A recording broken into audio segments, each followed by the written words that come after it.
السلام علیکم۔ شروع کرتے ہیں۔ الحمدللہ رب العالمین، الصلاة والسلام علی اشرف الانبیاء والمرسلین وعلی آلہ وصحابہ ومن سنتہ الی یوم الدین۔ اللہم اجعلنا منہم ومن الذین آمنوا وعملوا الصالحات وتواصوا بالحق وتواصوا بالصبر، آمین یا رب العالمین۔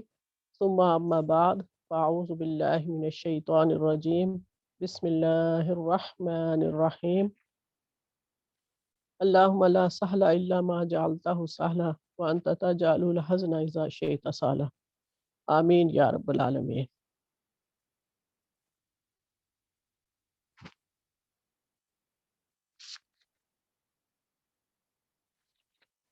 یہ 11 سپارہ کرنا ہے ویسے تو آج، لیکن یہ تھوڑا سا 10ویں سپارے کا اینڈ رہتا تھا۔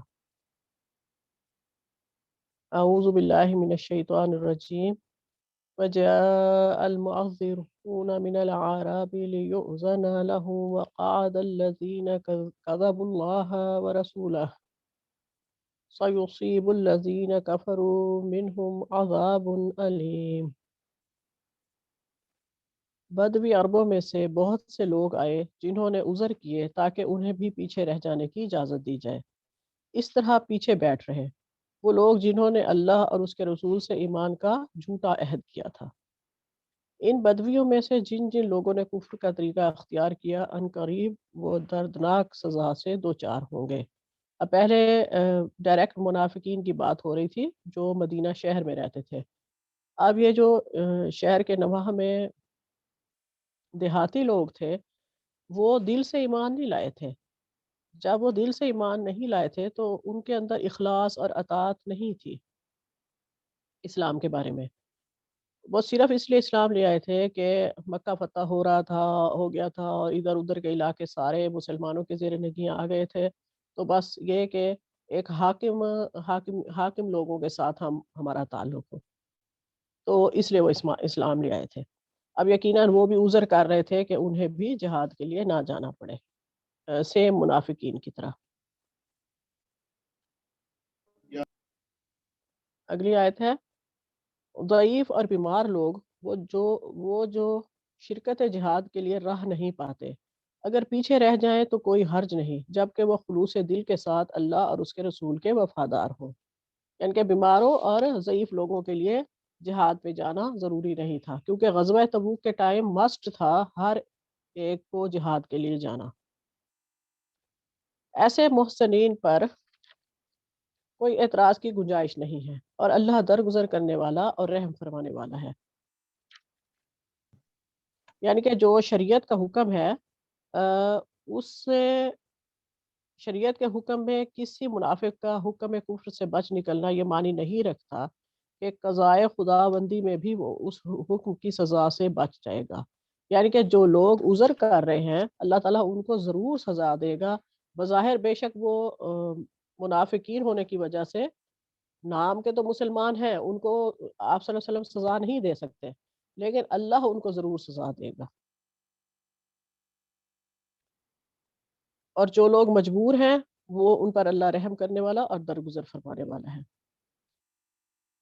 اگلی آیت ہے 92۔ اسی طرح ان لوگوں پر بھی کوئی اعتراض کا موقع نہیں جنہوں نے خود آ کر آپ صلی اللہ علیہ وسلم سے درخواست کی تھی کہ ہمارے لیے سواریاں بہم پہنچائی جائیں، اور جب تم نے کہا تھا کہ میں تمہارے لیے سواریوں کا انتظام نہیں کر سکتا تو وہ مجبوراً واپس چلے گئے۔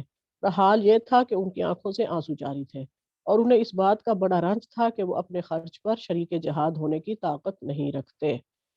یہ بھی پکے سچے مومن مسلمان تھے، لیکن سفر کیونکہ بہت دور کا تھا اور یہ وسائل نہیں تھے ان کے پاس جانے کے، لیکن یہ بہت اداس تھے اور پریشان تھے اس بات پر کہ ہم غزوہ تبوک میں شامل نہیں ہو سکتے۔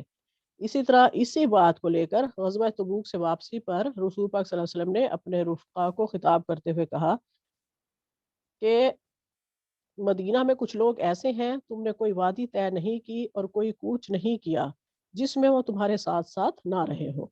صحابہ کرام نے تعجب سے کہا، کیا مدینہ میں ہی رہتے ہوئے؟ آپ صلی اللہ علیہ وسلم نے فرمایا، ہاں مدینہ میں ہی رہتے ہوئے، کیونکہ مجبوری نے انہیں روک لیا تھا، ورنہ وہ خود رکنے والے نہ تھے۔